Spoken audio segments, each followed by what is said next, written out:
सब बात कर रहे हैं 2024 का सेट नंबर 6 का, जो कि हमारे सामने कुछ क्वेश्चन लिखे हुए हैं। ये क्वेश्चन मैथ का 2024 सेट है। इसका जो क्वेश्चन लिखा हुआ है, इस क्वेश्चन के कुछ इंपॉर्टेंट क्वेश्चन है। ये मान के चलिए कि एग्जाम में यहीं से आपके क्वेश्चन मिल सकते हैं। आज हम सब जो क्वेश्चन सॉल्व करने चल रहे हैं वो क्वेश्चन बहुत अच्छे हैं। बहुत मजा ले रहे हो भाई। चलो कोई बात नहीं, हंस लो, हंसना भी जरूरी होता है। चलिए, किसी वृत्त पर एक बाह्य बिंदु से खींची जाने वाली स्पर्श रेखाओं की अधिकतम संख्या कितनी होती? तो आप अच्छी तरह जान लीजिए, एक आपके पास वृत्त होगा, वृत्त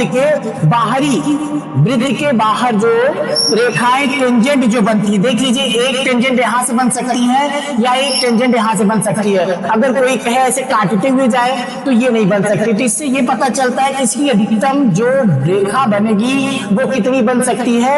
2 बन सकती है। तो आपका ये एक पहला क्वेश्चन हो गया। अब इसी तरह से देखिए, दूसरा क्वेश्चन के पास हम सब चलते हैं।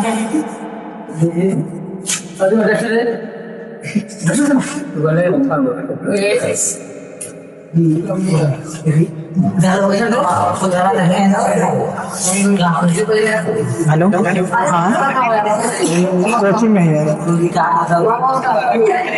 लड़कों ने क्यों दे देते, हम धोखे देते हैं।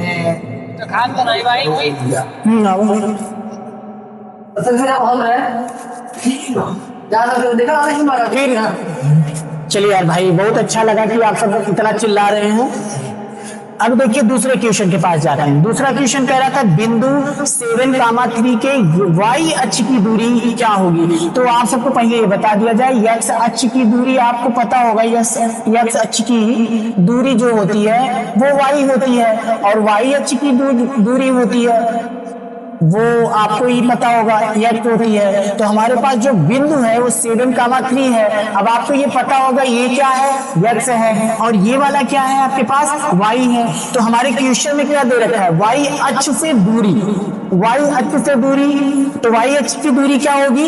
y अक्ष की दूरी क्या होगी भाई? x होगी। तो x की वैल्यू क्या आ जाएगी आपकी? 7 आ जाएगी। इसका आंसर क्लियर हो गया। बस ऐसे छोटे छोटे क्वेश्चन होते हैं जो 20 क्वेश्चन आपके ऑब्जेक्टिव मिलते हैं, यही आप डिसाइड करते हैं कि आप बढ़िया नंबर से पास होंगे या फेल होंगे। तो ये क्वेश्चन आपके लिए बहुत महत्वपूर्ण है, और इसी तरह से आपको क्वेश्चन मिलने हैं एग्जाम में, इस बार 2026 के एग्जाम पेपर में। चलते देखते हैं फिर अगला क्वेश्चन, क्वेश्चन नंबर 3। जो क्वेश्चन नंबर 3 है वो आपका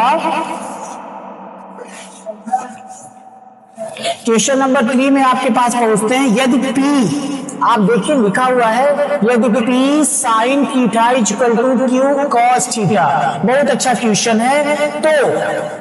तो भैया cosec थीटा का क्या वैल्यू होगा? बहुत अच्छा क्वेश्चन है, मस्त क्वेश्चन है। देखिए इसे कैसे करते हैं, P बटा साइन थीटा कर देंगे, सब जानते हैं, और Q बटा cos थीटा कर देंगे, यही आपको पता है। और जब ये दोनों को बराबर करेंगे तो इस इक्वल टू में क्या लिखना पड़ता है? 1 लिखना पड़ता है। अब आप अच्छी तरह जानते हैं P बाई Q है, और साइन बटा cos किसमें बदल जाता है? tan थीटा, सभी जानते थे। बहुत अच्छा, यहाँ 1 हो गया। अब आप जानते हैं अगर tan थीटा बराबर लेंगे, tan थीटा इक्वल टू करेंगे, तो ये क्या हो जाएगा? Q ऊपर हो जाएगा और P नीचे हो जाएगा। अब आपका ये क्लियर हो गया। तो अब इससे तो tan थीटा की वैल्यू पता चली ना। और आप cosec थीटा की वैल्यू कैसे जानेंगे? तो cosec थीटा बराबर क्या होता है आपको पता ही होगा। cosec थीटा निकालने के लिए आपको एक डायग्राम बनाते हैं। अब डायग्राम आप बनाएंगे तो यहाँ पर आप एक राइट एंगल हो गया, इसको आप परपेंडिकुलर बोलते हैं, या तो आप इसको हाइट बोलते हैं, इसको बेस बोलते हैं, और इसको आपका क्या हो जाता है? कर्व बोलते हैं। ठीक है, जिसे हम सब इसे क्या बोलते हैं? लंब भी बोलते हैं। ठीक, लंब और आधार, और क्या होता है? कर्व। तो अब इसके अनुसार cosec थीटा बराबर आपका क्या होता है? सूत्र देख लिया जाए। tan थीटा बराबर tan थीटा बराबर क्या होता है? tan थीटा बराबर होता है लंब बटा आधार। तो लंब बटा आधार, लंब की जगह पर कौन है भाई? Q है। और आधार की जगह पर कौन है, P है। अब आपको किसको निकालना है, कण।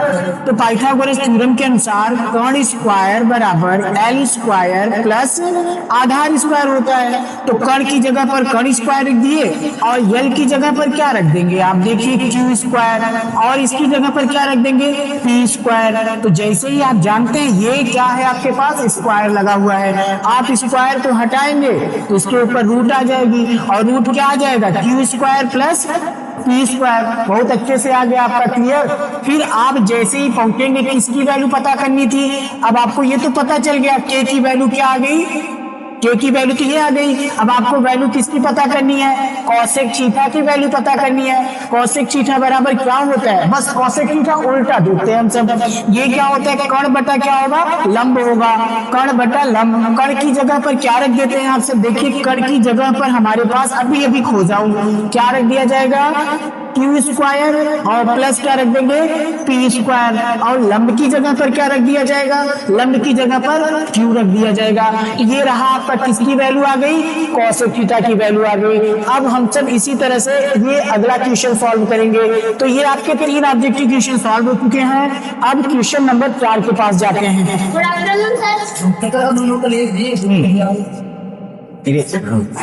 मैंने आपको उतारने के लिए कहा था, जैसा कि आप सब उतार चुके होंगे, इसे आप सबको मैं इरेज कर दे रहा हूँ। देखिए जीवन में पढ़ाई के अलावा मारपीट भी बहुत जरूरी है, और मारपीट करते रहेंगे तो पढ़ाई भी अच्छा करते रहेंगे, लेकिन वक्त वक्त पर करना है, ठीक है। चलिए कुछ पढ़ लेते हैं फिर से। अगला क्वेश्चन क्या बोला जा रहा था, यदि समीकरण, ध्यान से समझिएगा, यदि समीकरण 3x स्क्वायर, भैया शांति बनाए रखिए, मैं जान रहा हूँ, और इस वीडियो को जल्दी जल्दी लाइक और शेयर करिए ताकि सबको मिलता रहे, और इतना चिल्लाने से फायदा होगा नहीं।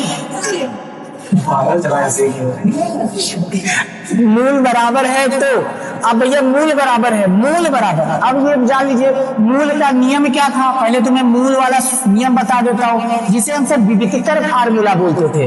तो इसमें क्या होता था, d बराबर b स्क्वायर माइनस 4ac, ये होता है। इसकी कंडीशन क्या होती है, भाई साहब शांति से सुन लो, उसकी कंडीशन क्या होती है, मूल बराबर का मतलब क्या होता है, 4ac इक्वल टू का होना चाहिए 0। जब मूल बराबर रहे तो इस d की जगह जो वैल्यू है उसका मान क्या हो जाना चाहिए, 0 हो जाना चाहिए। तो ये मूल बराबर होगा।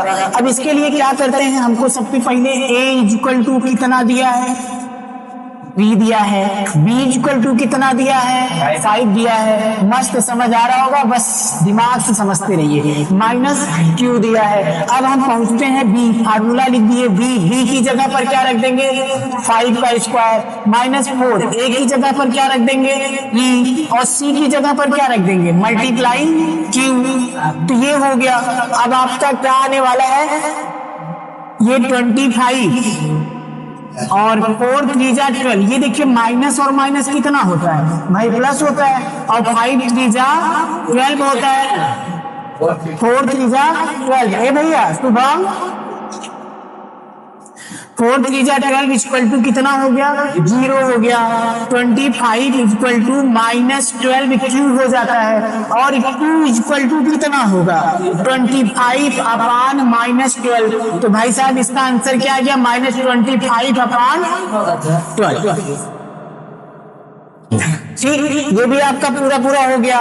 तो अब ये क्वेश्चन आपका क्लियर है। कुछ लोगों का कहना था इतने महापागल हैं, उनको कह दिया जा रहा है 13। अरे भैया घटाओगे क्या इसको, काई घटेगा, इसके साथ क्यों है, समझ गया ना।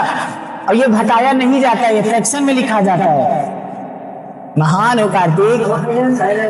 चलिए इसको उतार लीजिए, फिर आगे चलते हैं। क्वेश्चन नंबर मेरा 1 2, बस करिए, आवाज बहुत हो रही है, इतना तो करिए। कोई और ये वीडियो को देखेगा ऐसे नहीं लाइक करेगा, जब आप सब ऐसे चिल्लाते रहेंगे। देखो फोन आ गया भाई साहब,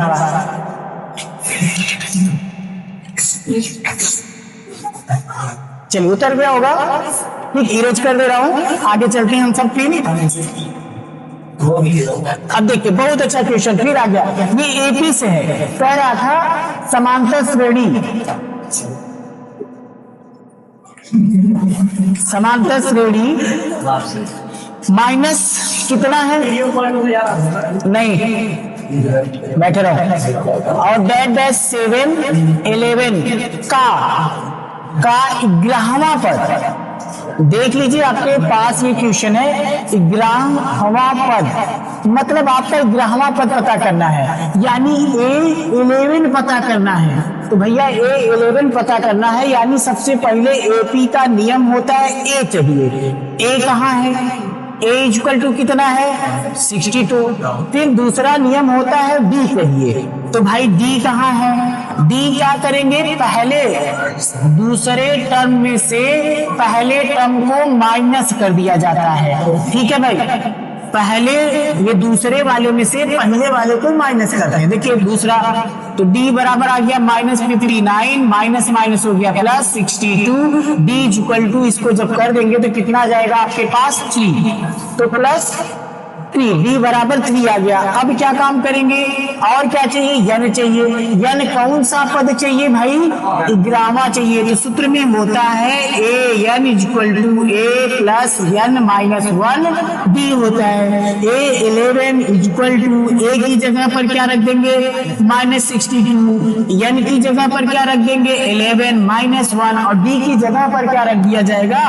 D की जगह पर 3 रख दिया जाएगा।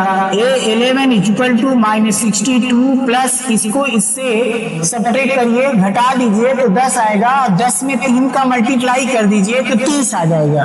तो A11 इक्वल टू कितना आ जा रहा है? अब आपका ये आ जाएगा 2 और 6 में से 3 गया तो 3। और साइन किसका बड़ा है? प्लस का नहीं बड़ा दिख रहा है, माइनस का बड़ा दिख रहा है, इसलिए आंसर आ गया A11 -32। इसे भी जल्दी से उतार लीजिए, फिर आगे चलते हैं हम। सवाल सब लोग अच्छे से समझिए, क्योंकि देखिए एग्जाम बहुत ज्यादा दूर नहीं रह गया है, कुल मिला जुला के 40 दिन रह गए हैं। और जितना हो सके कि आप P/Q या आप पेपर पूरा सॉल्व करते रहिए। जैसा कि आज हम सब 2024 का पेपर सेट नंबर 6 आप सॉल्व कर रहे हैं और उसके 10 क्वेश्चन मैंने लिख रखा है, और आप बाकी जो है आपके सामने वो मैं आपको होमवर्क कर देता हूँ। ये और ये आप कर लीजिएगा, फिर हम अगली क्लास में मिलेंगे तो इसे अच्छे से कर लेंगे।